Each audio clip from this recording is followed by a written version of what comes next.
When we're dancing the night.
driving rain. Had my mind made up. I wanna feel your touch. When I look at you, I see the story in your eyes. When we're dancing, the night begins to shine. The night begins to shine. The night begins to shine. The night begins to shine. When we're dancing, the night begins to shine. The night begins to shine. The night begins to shine. Have my mind made up. Wanna feel your touch. When I look at you, I see the story in your eyes. When we're dancing, the night begins to shine. The night begins to shine. The night begins to shine. The night begins to shine. The night begins to shine. The night begins to shine. The night begins to shine. The night begins to shine. When we're dancing, the night begins to shine. Begins to shine. The night begins to shine. Begins to shine. Begins to shine. The night begins to shine. Begins to shine.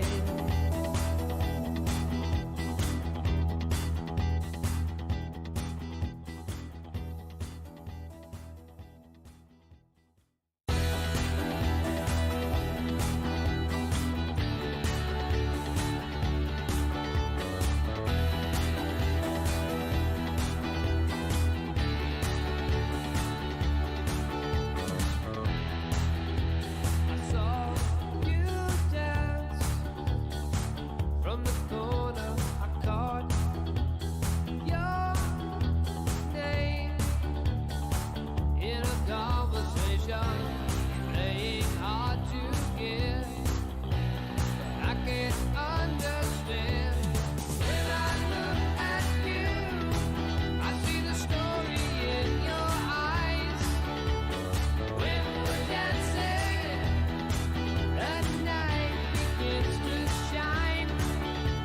The night begins to shine. The night begins to shine. The night begins to shine. When we're dancing, the night begins to shine. Talk till dawn. My heart was racing. I took you home in the driving rain. Had my mind made up. I wanna feel your touch.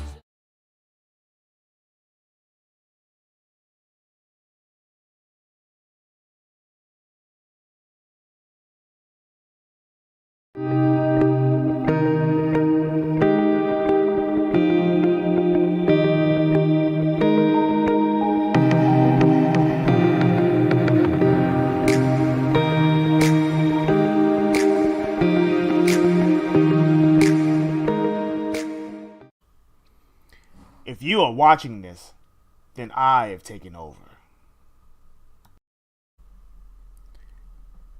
Game on.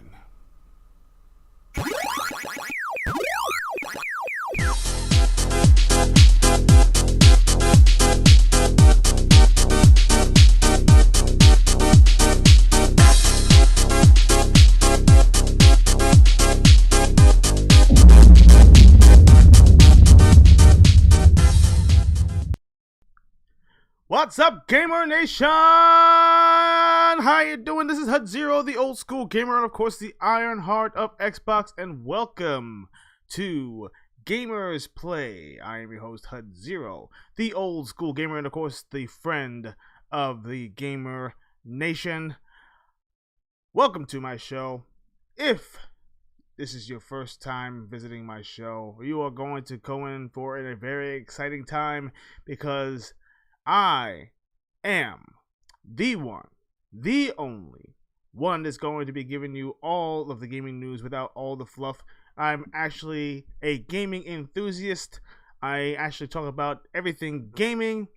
I go into all the details and I give you everything that is unfiltered and actually unbiased. You, my friends, are actually in the right place.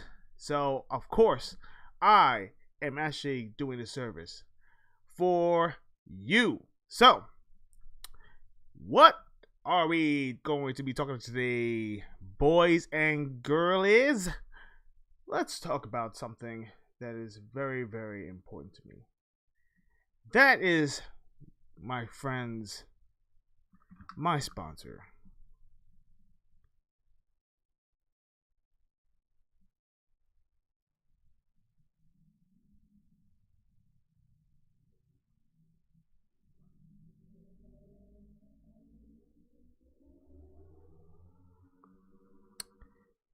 Right now, I cannot find it, so let's get started.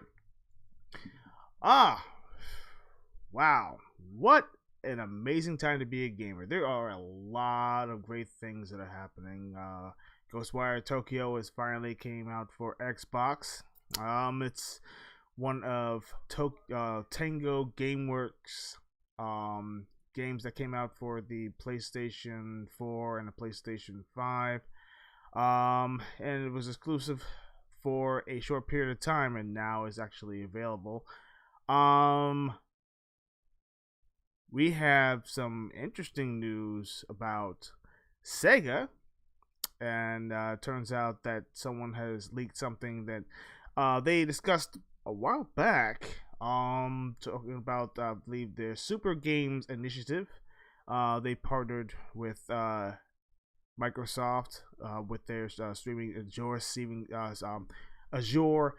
streaming services, and a couple of things have actually it became very interesting. Let's talk about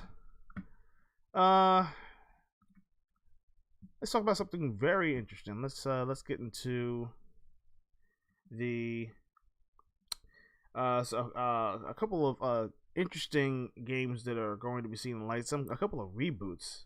And I'm actually looking at these, and me being a an old school gamer, of course, and of course I love Dreamcast, and I'm also like a company called Atlas, and and Persona. This has actually turned up. This is actually very interesting. I love this. Rumored Persona 3 remake and Jet Set Radio reboot. Footage leaks. Check this out. This is actually pretty interesting. Basically footage of what appears. I mean, this is actually in courtesy of Polygon. I actually want to make sure that the right websites and of course the people who actually posted these actually get recognized. This has actually been brought up by Michael McWhorter. If I did not butcher it, I hope I did not butcher your name. They supposed video shows unannounced Sega and Atlas games in development. Now this is actually was leaked a while ago. This was not leaked, but there was footage. This is footage from a while ago where they actually had this one of those internal meetings, and they had like a little teaser trailer of some sorts that showed a couple images of what their future initiatives are. One of them is a game that already came out. That was Sonic Frontiers. But then, of course, there was also two games that are supposedly going to be getting a reboot in the near future. One of them is Persona 3. Persona 3, of course, if you played it for the, I believe it was the Vita, came out for the Vita, or was the PSP? Sorry, it was the PSP. Came out for the PSP back in 2010, 2011, around that time. And of course, the graphics were, kind of, for its time, it was actually ahead of its time. It was, they, it's called the Persona 3 Portable. Then they made a reboot. Well, not a reboot, but a reconstructed game for the PlayStation 4 and the Xbox One. And I believe it came out for Game Pass. If you have not played that game yet, give it a try, because it was a great entry to the Persona saga. Of course, Persona 4 and 5 also is available on Game Pass as well. Persona 4 is actually one of the better ones out of all of them. Persona 5 is more of the stylized game. But let's not talk about all that stuff. I mean, this is not. You want to talk about the juicy stuff. It says here, a new Jet Set Radio that purportedly dates back to 2021 and is said to have been shown in an internal Sega meeting. Now, I have been an advocate to the Jet Set Radio franchise. Jet Set Radio, they actually it came out for the Sega Dreamcast back in 1999 2000s. Was a stylized cell shaded game, which with an amazing soundtrack, and of course, was ahead of its time. It was based with the graffiti, and of course the cast of characters, and of course you got Professor K, who is the MC, who's been spitting a lot of information into your ear, so to speak. And then of course the sequel, which actually was an Xbox exclusive, Jet Set Radio Future, which has not received no new ports, no PC ports, no nothing. It was an Xbox exclusive, didn't come out for any other consoles. Well, rumor has it that Jet Set Radio may be getting some sort of reboot, not a sequel, a reboot. So they are actually looking at updating the most likely. It says update. This says an update. Special thanks to anonymous user DM for this. This is so this is actually this footage. Let's go into further detail. This is right here. It says further reporting the validity of the footage is never before seen video of Sega's reported reboot Jet Set Radio in action. Now what it does is shows Beat actually dancing on the streets of Shibuya or Tokyoto. And surrounded by graffiti cop cars. If you haven't seen that footage yet, go ahead and take a gander. I think there's some leaked footage around. You might be able to look at it. I'm not going to put it on my channel because I don't want to risk getting it taken down or anything like that or demonetized. But this is kind of legit. This was actually another. I think also Crazy Taxi was another one that's going to be getting some type of reboot or remaster of some sort.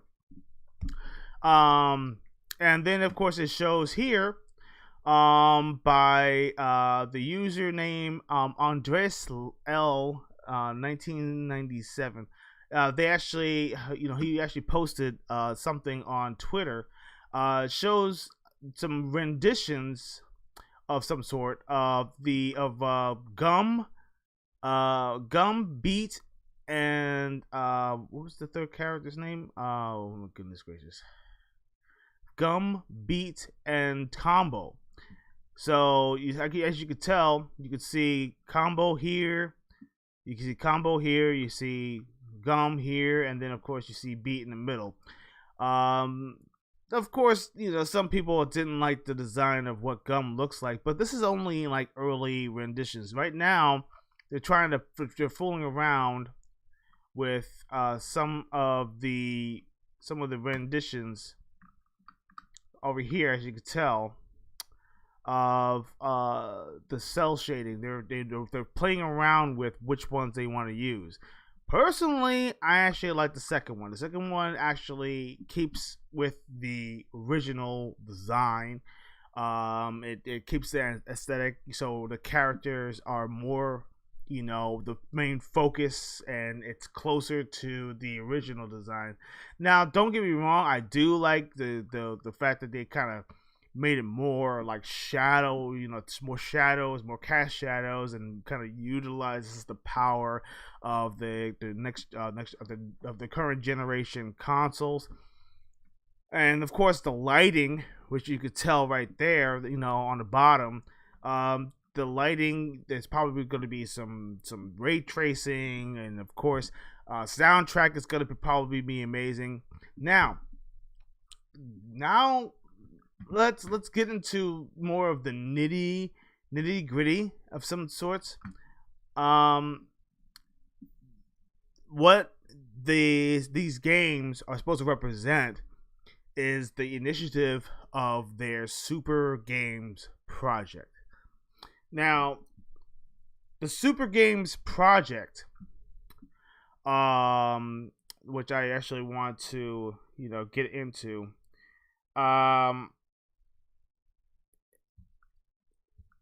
is more of the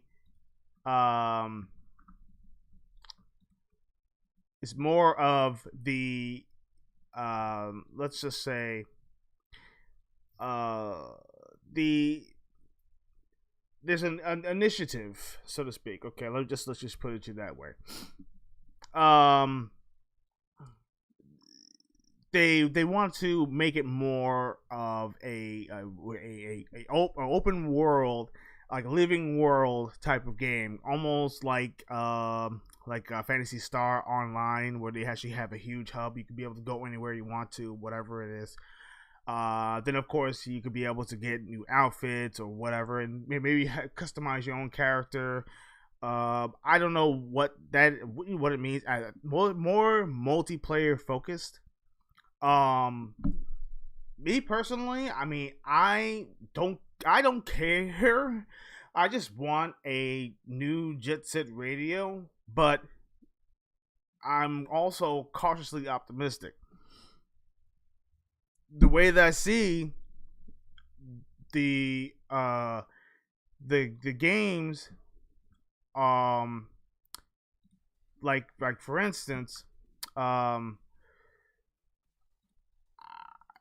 think that that games are more in tune with getting people more involved, keep players coming back, maybe even adding a new soundtrack. I mean, think about this. A lot of problems which has happened recently, such as Quantum Break. Look what happened to Quantum Break. Quantum Break actually got taken out of Game Pass just recently. Why? Well, due to licensing. There's licensing the music, maybe to some of the characters. With this having this is a double-edged sword. People don't like live services. I get it. I really don't. I mean, I don't like live services also, because I feel like my games are not my games. Now, hear me out. This is actually an unpopular opinion. What if a game, any game, I don't care, single player, multiplayer, whatever it is, what if a game that you actually get or actually own, right? They add new content, make the game longer, better, whatever it is. And because everyone actually feels like if they play a certain game, they just play the game to its entirety, right? And then you're done with it. You just move on to the next game. Now, but what if you want to go back to the game? Do you really want to go through it all over again? I mean, there are games that you would want to play over and over again, but once you actually know every single secret, once you know every single nook and cranny, every single case, every single chest that you've opened, every single secret passageway, every single secret boss, and then the game just becomes a paperweight. It just sits on your shelf.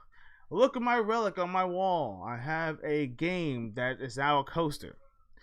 What if you can actually have a game that, that updates, just something new happens. I mean, look, most of the games that came out that actually got remastered or actually rebooted. Look at games like the backwards compatible games that came out for the Xbox. They got updated. They're faster. They're running 60 frames per second, 120 frames per second in some cases. With rebooted gameplay. The gameplay got better. Whatever it is, what about what's another good example? Crazy Taxi. I mean, Crazy Taxi has the original soundtrack. People love the soundtrack by Offspring. But guess what? When the game actually came out for the PC, I believe it was a few years later, they took the soundtrack out and they put this new generic soundtrack that no one really liked. It didn't feel like Crazy Taxi because the soundtrack was different. I mean, yeah, granted, it was Crazy Taxi, but it wasn't the same. Not only that, it didn't have any of the franchises. For instance, there was no Burger King. There was no Kentucky Fried Chicken. There was no Nike. Oh, it wasn't Nike store. What was it? Not Fila. Yeah, there was a few other popular stores that was actually in the game got taken out. Why? Licensing. It has everything to do with licensing. So having a game that is more of a live service, in some sense, actually makes the game have the ability to keep up with it. In other words, they will be able to afford it because people are actually buying the cosmetics, or they're buying new ink. Like if you have graffiti artists out there that actually have the talent that creates graffiti, you can be able to download their graffiti and be able to spray it on the walls as you're going through Tokyoto or Rokoku, Tokyoto, and Shibuya, and Kyoto. I mean, look, that the possibilities are endless. And you can be able to customize your own character, get new outfits. What if you want different color skates? What if you want different color blazing? Like for instance, in Jet Set Radio Future, you have like blazing those blazing effects that you could be able to with on your sneakers and stuff like that. Pretty damn wild, right? I think it's a great idea. Some people like it, some people don't. What makes you think that that people are going to not like it? I don't know. I mean, I don't know what your opinion is when it comes down to that, but I have a feeling that this is an opportunity that everybody should take, right? So this is exciting. I like it. Tell me what your thoughts are. Leave some comments. Let me know what you think. But right now, I want to let's have our first commercial break. I will be right back. Welcome to the theater of the eye. 500,000 polygons a second.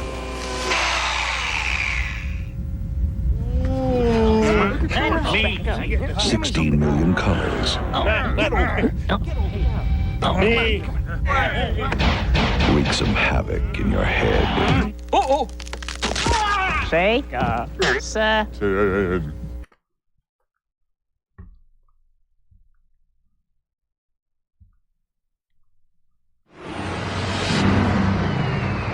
A bear, barely alive.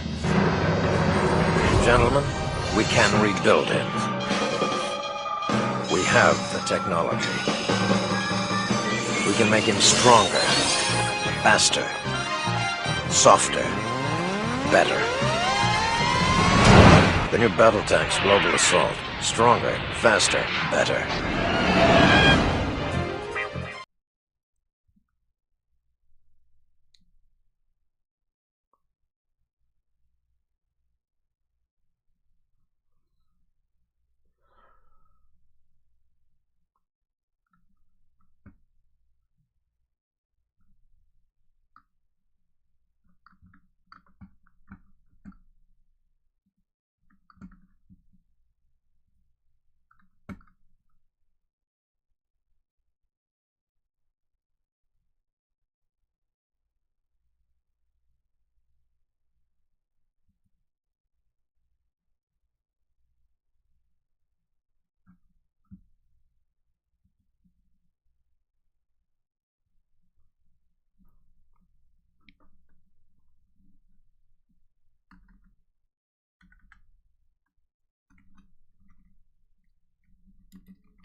And we are back. What's going on? What's going on? Well, I have a new topic for you. And it's actually very interesting because Nintendo is deciding to, let's just say Nintendo is actually marching to the beat of their own drum, so to speak, right? So let's talk about Nintendo Live. That's right. Nintendo is going to have their own live event here in, I believe, in September in Seattle, Washington. Check this out. And it says It's an all ages celebration of Nintendo fun. Wow. Now let me tell you something. I mean, ever since E3 kind of went to the wayside, I had a feeling that everyone was going to kind of do their own thing. But this is all the way in Seattle. I don't know if I really want to travel all the way to Seattle just to go to an awesome Nintendo event with a whole bunch of fans and all and meet and greets and stuff like that. And they said they're gonna have, check this out, some of the events they're going to be having.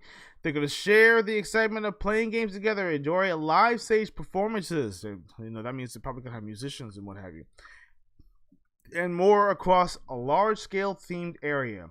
Whether you and your family are new to the games, characters, and worlds of Nintendo, or are lifelong fans, everyone is welcome to have fun.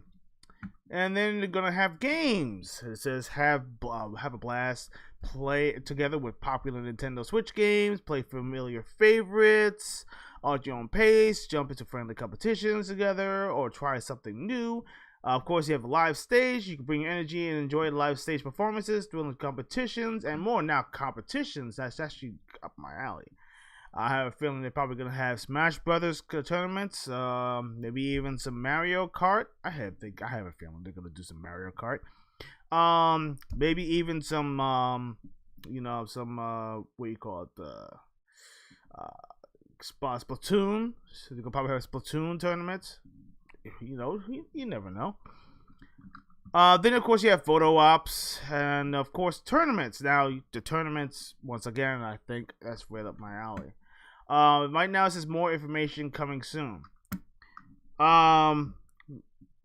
Me personally, I'm actually looking forward to going to something like that. I mean, I had a feeling that all the companies are going to be having their own event. Sony also is going to have, I believe, a state of play, I believe on the 13th, which, if I'm not mistaken, that's actually tomorrow. No, the 13th. I'm sorry, that's Thursday. I forgot what time. Let me see if I can look that up. Yeah, let me see if I can look that up. I believe. Let's see. State of play. I think. Let's see. Oh yes, April 13th. What time? What day? Okay. Yes.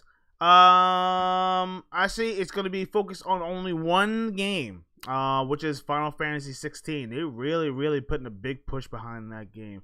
If you already saw some of the footage, it looks pretty impressive. I'm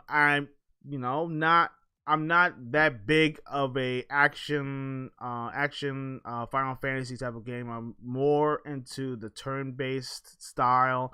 Final Fantasy 15, was actually like one of the first, next to Final Fantasy 12, that actually dealt with more of a dynamic where you actually be able to move your characters around like chess pieces in a sense to come up with your next move. Final Fantasy 13 kind of tweaked it a little bit more, where you actually have these abilities that you could be able to switch on the fly depending on what the character's powers actually are. And then of course they built upon that once you become an LC.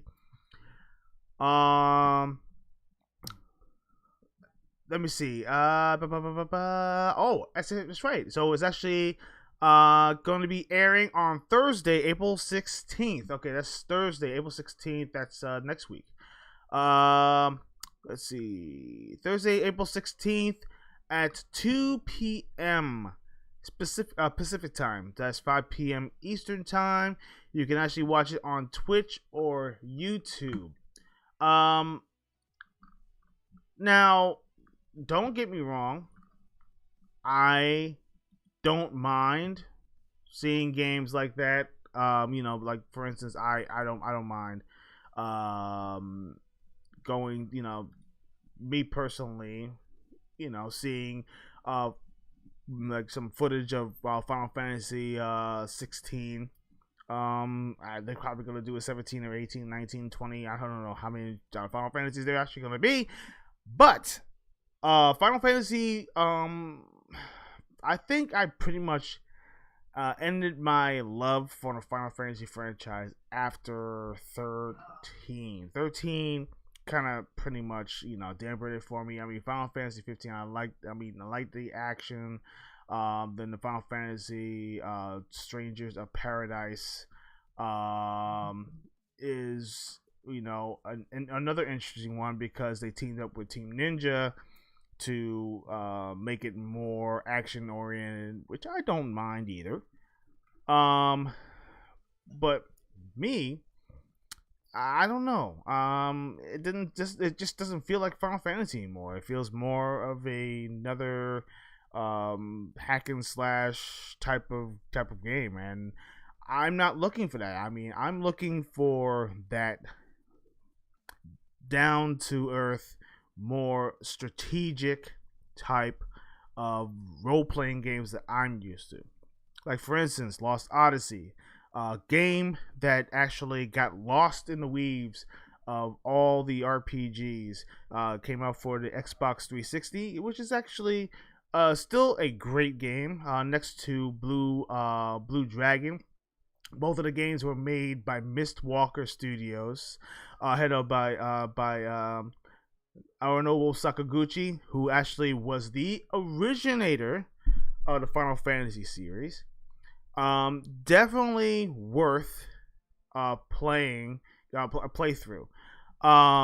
It's the story is fantastic. The transitions between full motion video and the actual gameplay is phenomenal. I mean, next to games like what game are we referring to? Oh my goodness, the name. Ooh, why? The name will come to me. I'll actually bring it up. But it came out for the Dreamcast, and that was another amazing game that actually did the same thing. Transition between full motion video and actual gameplay. That's a technique that I actually love. Oh, actually, another game actually did do that too. Hi-Fi Rush, which is not an RPG, but it's a rhythm action game, and they did a phenomenal job with the transitions between live action or cartoon or whatever it is, animation, to actual gameplay, and it's seamless, and it keeps the immersion going. And actually, I love that. I love to keep you engaged. It keeps you feel like that you are actually part of the game. But I digress. I believe that right now, when it comes down to the loss of E3, which I'm still very upset about, and then of course you got Summer Game Fest coming up, and Xbox has their event. Their event is going to be interesting too. Someone leaked the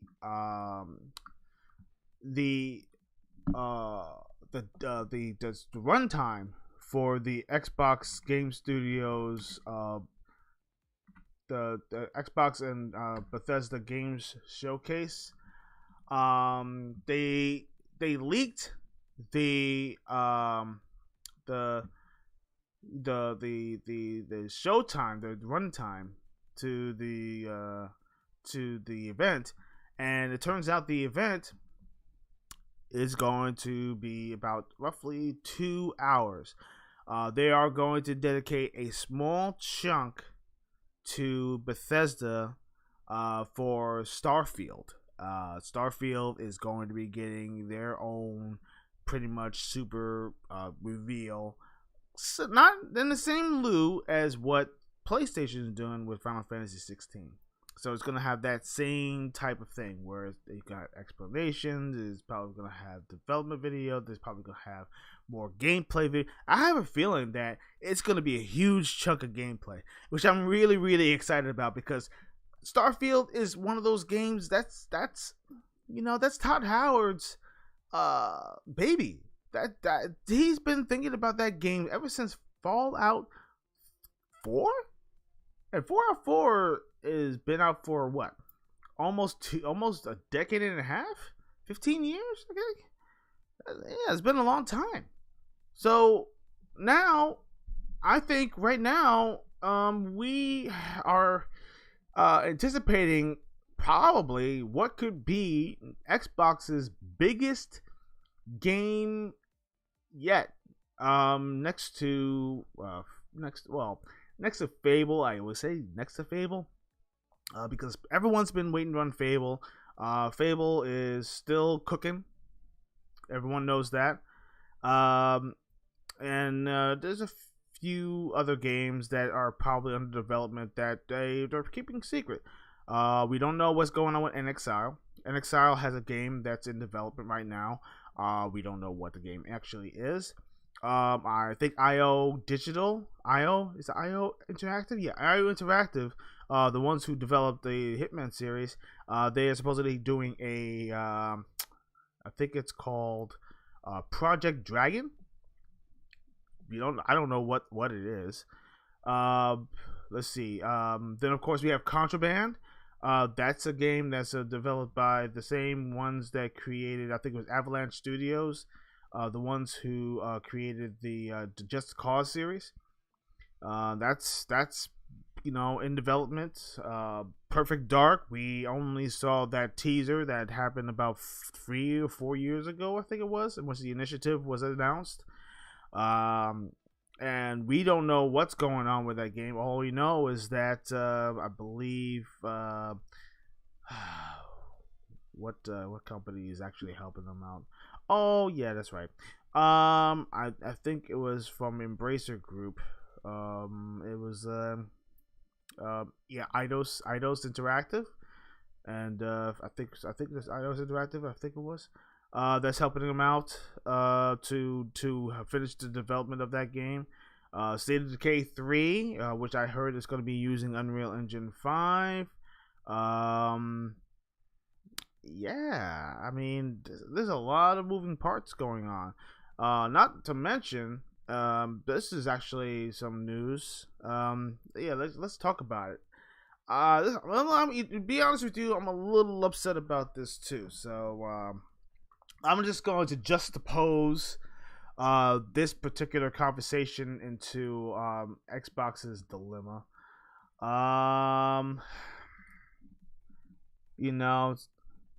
Staten. Let's find out what's going on with let's go on with Joseph Staten.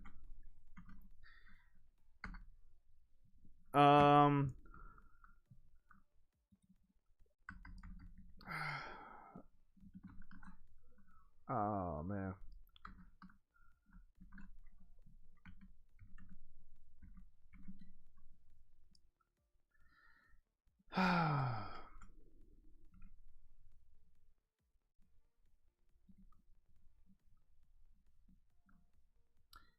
Yeah.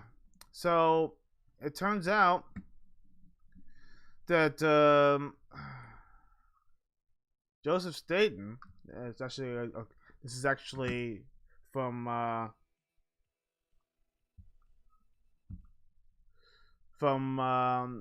let's see, from Games Radar. I'm kind of beside myself because I actually heard this news, and I'm a not a huge Halo fan. I do love Halo. I played Halo ever since the beginning. I played Halo when we had the LAN parties. I played Halo 2 when it first came out for the OG Xbox. When we went online, we were actually able to play people online. It revolutionized first-person shooter games. The music is still epic. And then of course Halo 3 when Xbox 360, it was supposed to be a launch title but got delayed, and then it came out for the 360 later on and ended up being pretty much supposed to be the swan song for the Halo series. and then Halo 4, when it was kind of the changing of hands, so to speak, where and after ODST and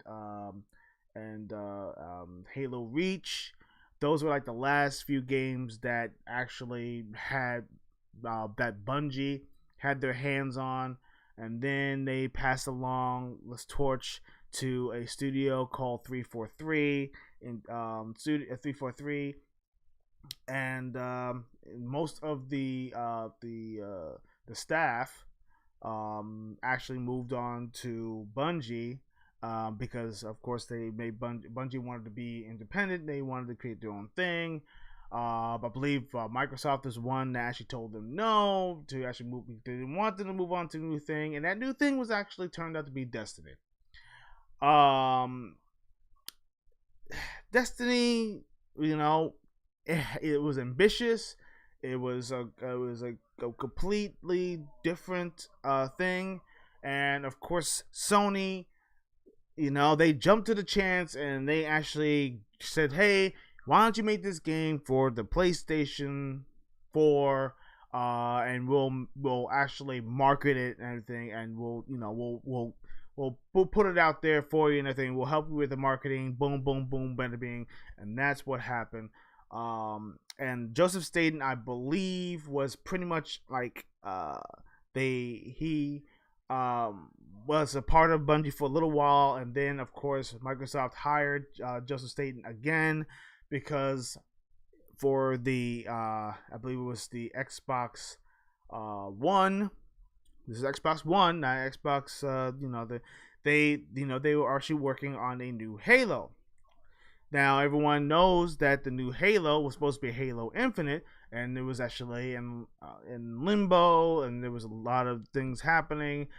They had the Unreal Engine. They were using Unreal Engine for the Halo series, and then of course they actually decided to create this new engine, which was the Slipspace engine.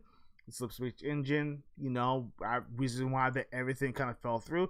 Then the pandemic happened, and then everyone had to pretty much do most of the development from home. All of the equipment was actually in their offices. They weren't able to exchange or move all of the information back and forth and everything in record time. And then they had this horrible showing at one of the E3s, and that's where we actually got Craig from. Yes, that's right, Craig. One of the creatures, whatever. I mean, and who could forget, right? And then of course Joseph Staten, he was part of Xbox Studios, and of course Joseph, got invited, was invited back to the studio after I believe it was Ross, Betty Ross, I think it was. She actually decided to take a sabbatical for her family. Of course, we don't know where. I'm not going to speculate. I'm not going to speculate about anything. But look what happened. I mean, right? Everything was just in shambles. Let's just put it this way. Okay, long story short, everything was in shambles. Joseph Staten, I think, what actually kind of right the ship in a sense. Helped with the collision of the story to make sure that the story actually was cohesive, and also helped with a little bit with the multiplayer. And the multiplayer was a success for a short period of time. Problem was there wasn't enough content to keep people interested. So of course it had a huge spike, about 250,000 participants, what have you. And then there was a huge drop. And of course, keeping people interested was not hard. Then of course they had that one of the stories that actually one of the, I think it was one of the events that happened. They didn't do it just once. They did the event twice to kind of say, okay, well, we tried it once. Well, let's try it. Let's try it again. Maybe people didn't get it. But no one was interested. Neither was I. I was actually bored out of my mind. I really felt like I was kind of just grinding for no apparent reason. There wasn't enough maps. There wasn't enough things to do.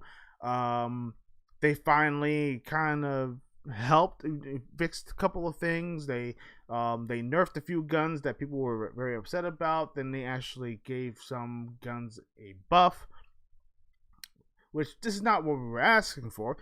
We really were asking for more reasons to come back. We wanted more maps. We wanted more things to do. We actually wanted that multiplayer online ability for the campaign, and which they promised. And we were waiting for Forge, and Forge took too long. And then they finally got Forge, and Forge got pushed back. And then they had Phase 1 and Phase 2 and Phase 3 and Phase whatever. I'm exhausted. I think that's what happened to Joseph. Joseph actually kind of got frustrated because there was no cohesiveness. There was no camaraderie. There was. I mean, I have a feeling that there was just a lot of turmoil happening over 343, and I think Joseph probably had enough of it. I'm speculating. I'm not. This is not exactly what happened. I'm just speculating. And right now, it's season 3 is great. I mean, the events are great. The maps are fantastic. The rotation is actually very good. It keeps my interest. Some of the cosmetics and everything are amazing. We want more. I believe shout out to Mr. Boomstick XL. By the way, a big shout out to his show. It's at the show Double Barrel Gaming. It's actually 5 nights a week. He has breakfast with Boom and the lunch break special, and of course the one-on-ones that he has also, and then of course primetime gaming, and then of course the Xbox podcast, the Xbox so man, the guy's doing it. He's I actually remember him from a long time ago. I actually back in Yonkers, when we had Dragon's Den, we had the Nathans, the big Nathans over there, the amusements where they had the arcade and the big arcade. Dude, that was my stomping grounds. And this is also before when they had Funko Land and all that. Man, let me tell you something. Good times were back then. Why? That's the reason why I call myself the old school gamer, because back then we actually had fun. Gaming. We didn't care about if you were a PlayStation dude. We didn't care if you were an Xbox dude. We didn't care if you were well, back then it was actually more of like a Genesis or Sega or Nintendo kind of person. We didn't care. All we cared about was the games. I loved Funko Land. Funko Land was amazing. Trading games and stuff like that. Okay, I digress. I'm digressing again, but you know what? Nostalgia is a hell of a drug. So yeah. So Joseph Staten, right now, rumor has it that Joseph Staten might be cause a little bit of a console war-ish transition. Now, take that with a grain of salt. I have a feeling that he might be joining a rival company. Now, I don't know if that's true or not, but right now a lot of sources are telling me that might be the case, and that case might be that he might be joining back with the guys at Bungie to help them with their new online live initiative for a few live games that Bungie is actually working on, including something new for Destiny 3 most likely, or I believe there's 16 different live games that are going to be coming out soon, that may be coming out soon. So I don't know. I'm a little, I'm on the fence. I don't know if that's true or not, and okay, in my biased heart, I hope not. But right now I see that this might be the case. I don't know. I feel I feel like Joseph Staten, really got exhausted. I think, I would be too, because right now there was just solid there was no solid teamwork there. That's it's just a fact. The Halo Infinite launch was a disaster. It was a disaster. I mean, there's no way around it. I did finish the game. I finished the game. I actually did play it again with some friends when they finally made the online co-op. We did with 4 players, of course, and we played the legendary with all skulls activated, and we finished the entire game. And yeah, I got the achievement. Um, I don't know. I'm I'm little torn and little upset that did not do what they were meant to do. And I'm worried about what the state of Halo Infinite is going to be in the future. But anyways, I will be right back with another commercial break. See you soon.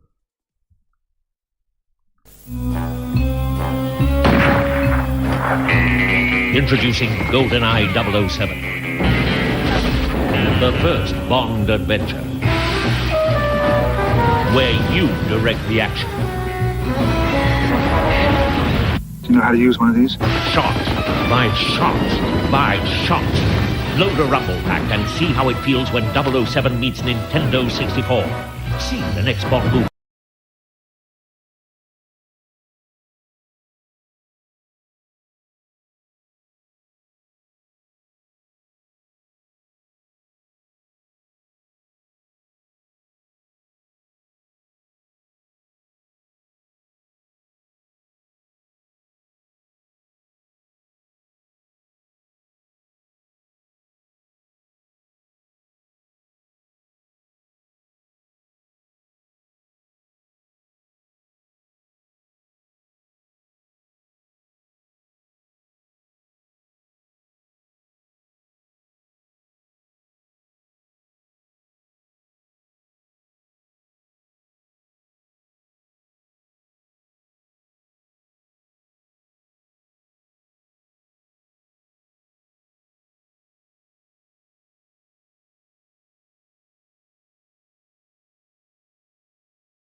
Yep, and I am back again. Yes. If you haven't done it already, please, why don't you go ahead and hit that subscribe button and hit that bell. So if you actually love my content and I'm going to keep on bringing it to you, why don't you just go ahead and then just slide that finger over there and hit that button for me. Have you done it? You got it done? Good. Now, on to the main event. It turns out EA is up to his shenanigans again. Well, I think they have. Let's talk about something that I'm a little kind of frustrated about, especially the way this industry has really been grinding my gears, so to speak. And we're talking about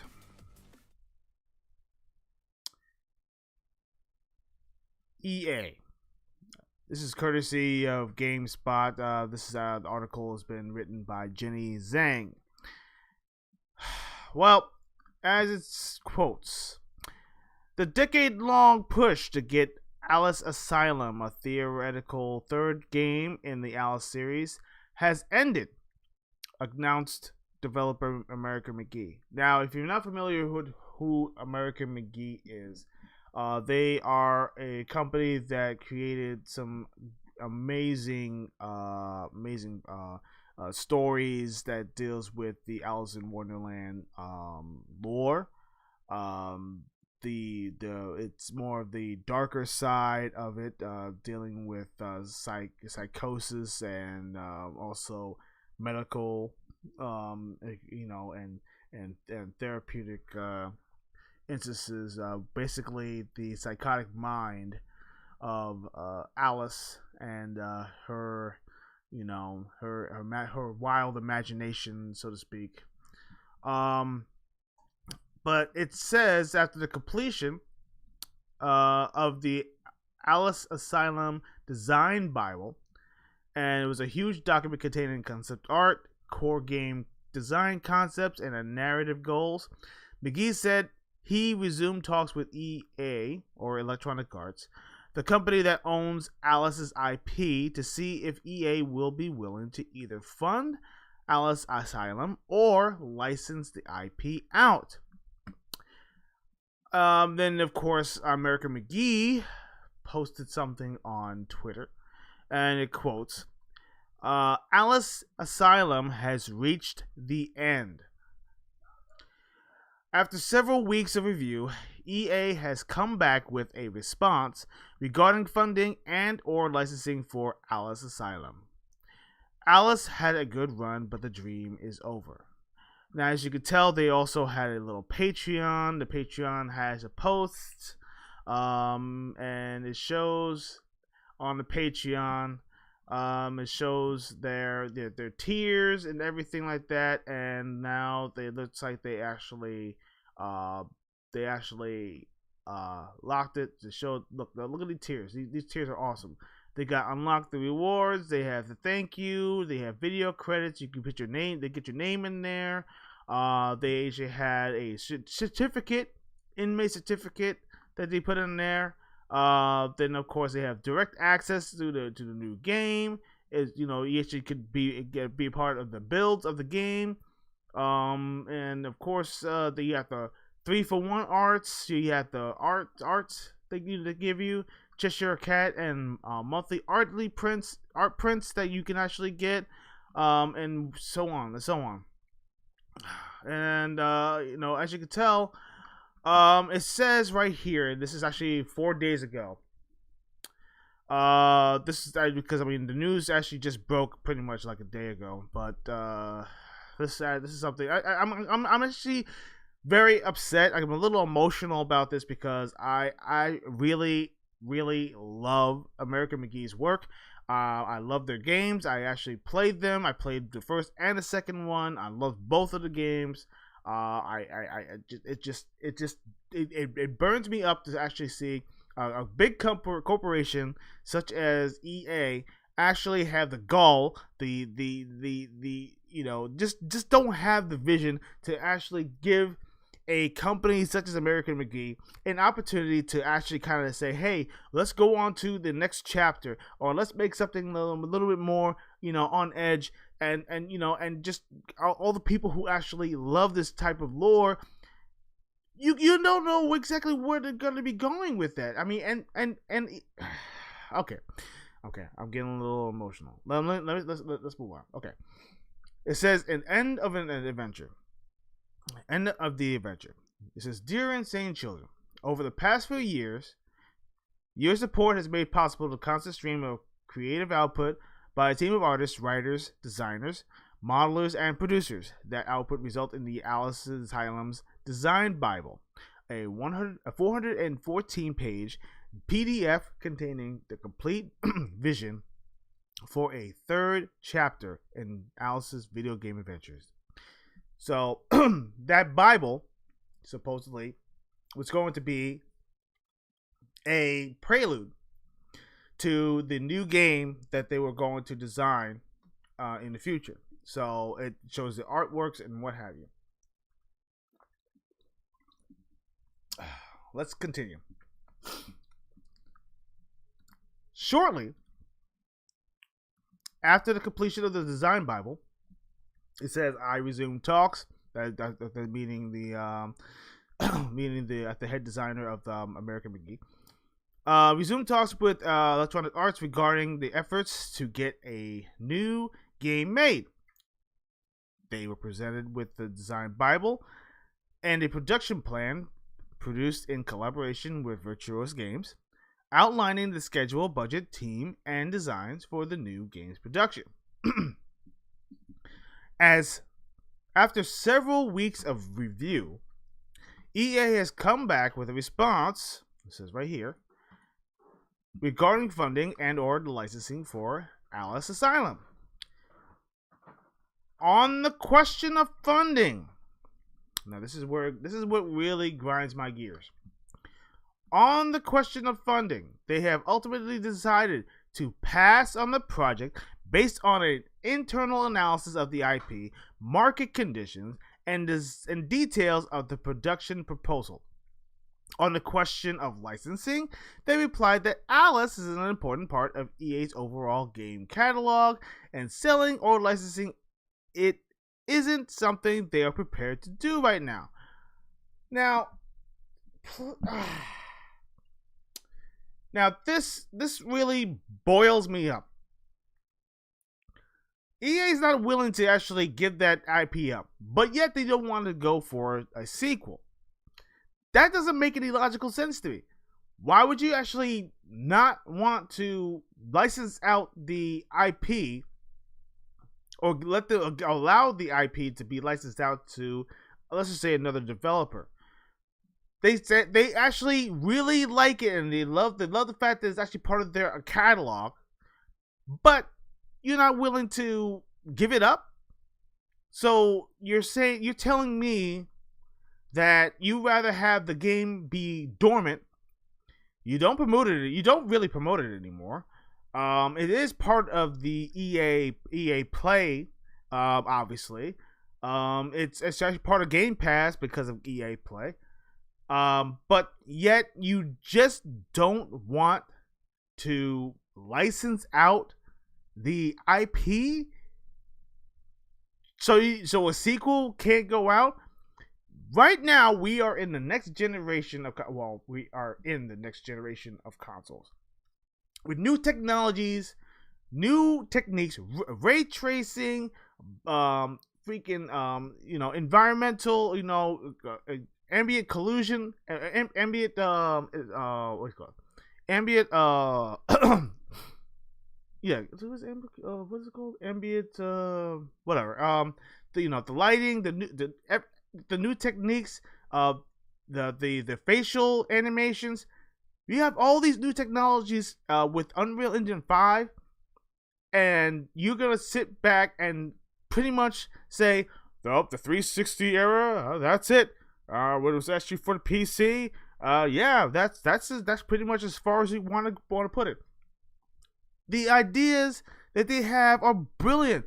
Look at the artwork. The artwork It's gorgeous. It's amazing. The Bible, the Bible itself, um, it looks great. I was actually looking forward to it. I was actually excited when I saw that Bible. I was like, oh my gosh, look at the artwork. Look at this. I mean, I can imagine what the new game is going to be like. Oh, but no.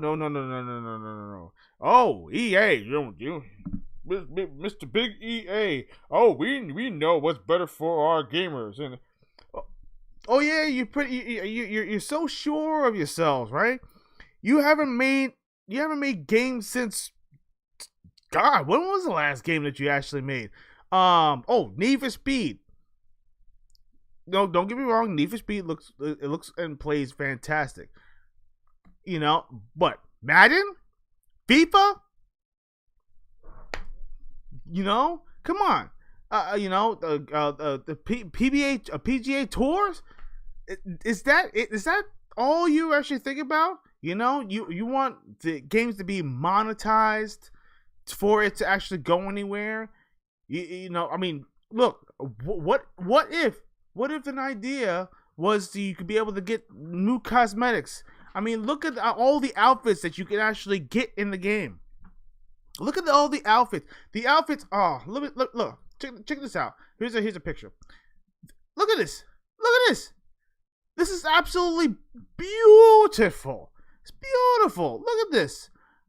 You know, and Virtuous and everything was actually going to help out with the you know, AAA International Game Development Studio. They were actually Mysterious Studios. They were going to help with Alice 3. Look at this. I mean, come on, man. EA, what are you thinking? What are you thinking? You even have a narrative. It had a little PDF and a free download that actually explains. Did you watch the video? I don't think you did.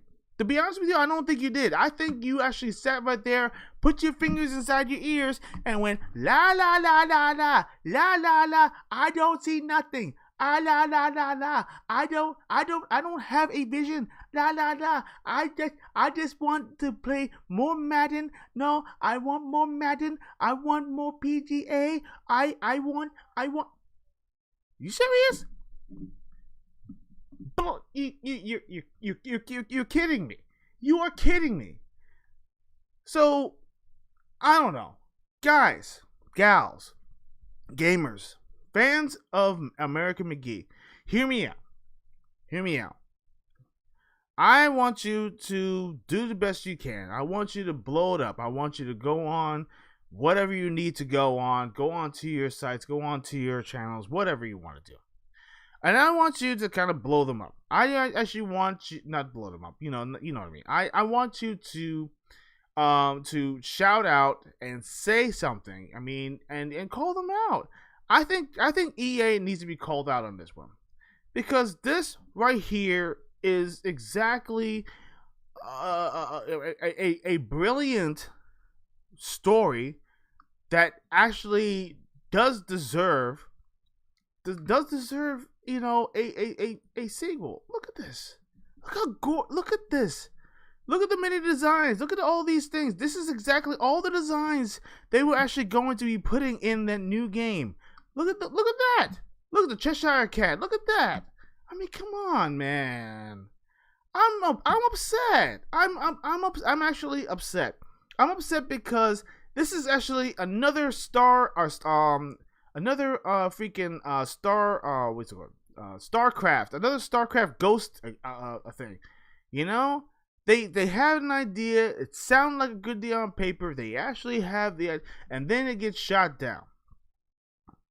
Why? Because they feel like it's not financially feasible, and it's not going to, you know, it's not part of our initiative. Sorry, but you know, it's not part of our budget.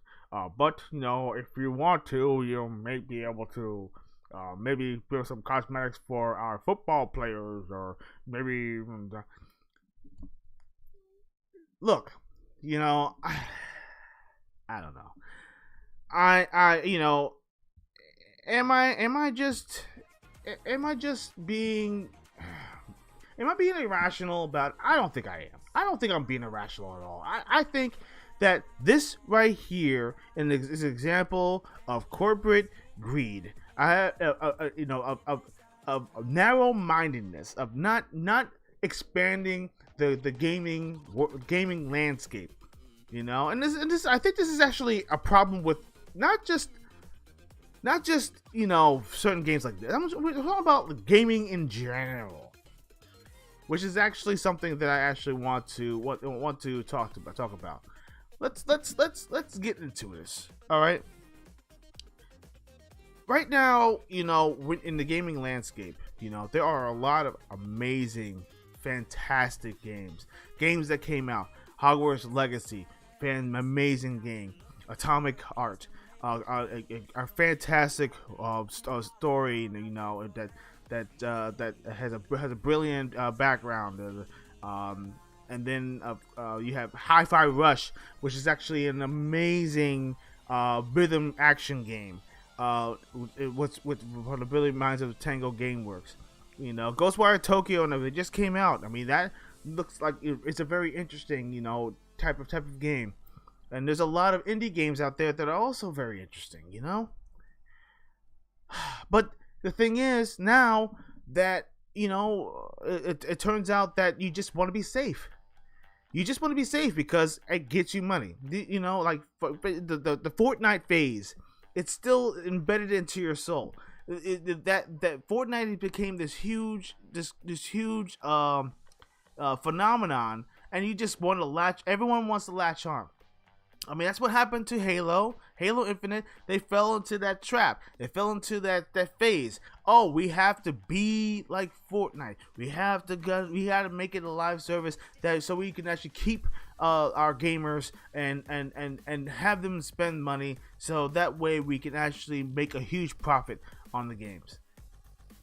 No. Fortnite was a passion project. If you look back, Fortnite was a passion project.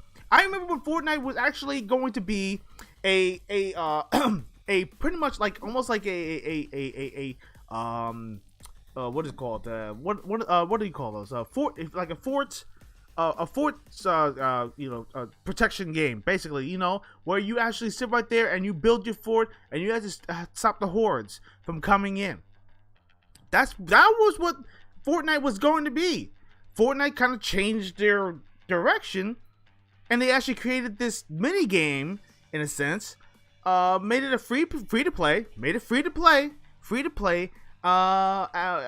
multiplayer game, where like 100 versus 100 players on the stage and everything, and basically the last one who's standing and everything, gets victory royale, right? PUBG, which you have to pay for, obviously. PUBG was another one. I mean, that was lightning in the bottle, Fortnite took that idea and they actually made it better. And then, of course, everybody wanted to copy. They wanted to copy the same idea, and and so on and so forth. And it kind of ruined games in a sense. Call of Duty, same thing. Call of Duty actually fell into that trap. Fell into that same formula. Oh, let's make a game where everybody can come, get into the game, and the last one standing wins, whatever. I just feel like some of the companies, and that's not all of them. Some of the companies are lost. So I think they actually just kind of lost their way. And I don't know if you agree with me or not. But it's exhausting to kind of see games like that. I mean, there are interesting games like Naraka. There was Naraka the Blade. Amazing game. I mean, actually, it's it's not a shooter. It's more of a like a slasher. With you can be able to destroy each other with mystical powers and stuff like that. And the arena shrinks, and you get different attacks. Of course, there's also a single player campaign as well, so that actually saves it. And And of course, there's other games. I mean, there's MMORPGs that people actually kind of fell off of. I mean, look at what happened. I mean, look what happened to Neverwinter. I mean, look what happened to World of Warcraft. I guess people just are kind of, they have this short term type of gameplay that they like. They like instant games. They jump in, jump out. I don't know. But games that we used to play are actually old, whether old becomes new again. Resident Evil 4 remake, fantastic. It's still the same. It's the same game, but remastered. Beautiful, absolutely beautiful game. Resident Evil 2, completely remastered from the ground up. Resident Evil 3, remastered from the ground up. And so forth. But I don't know. Maybe I am just an old school type of guy that actually loves to play all different types of video games, and I don't want games to fall into a trap.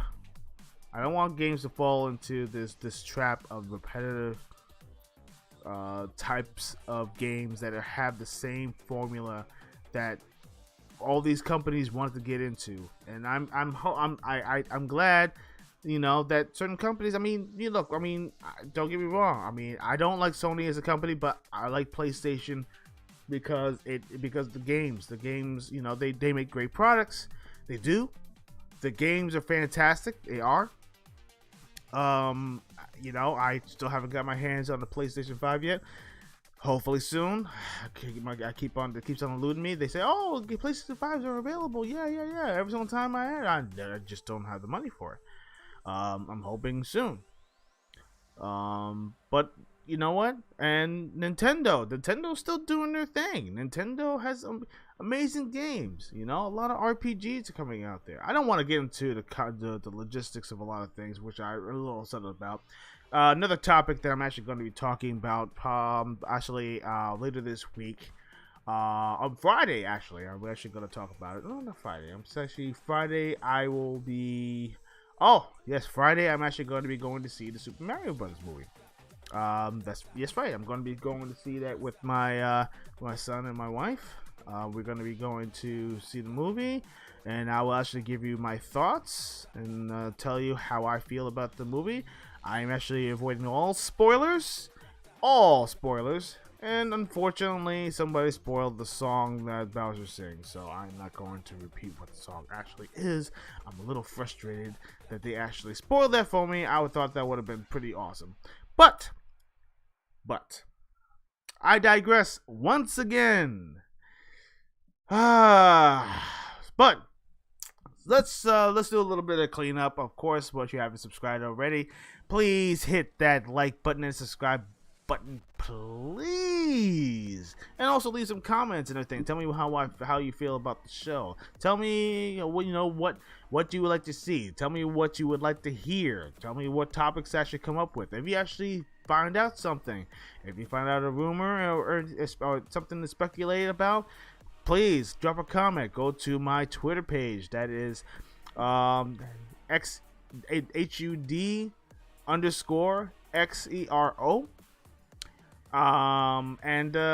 Go ahead and drop something inside my DM. Let me know what's going on. You can also follow me there.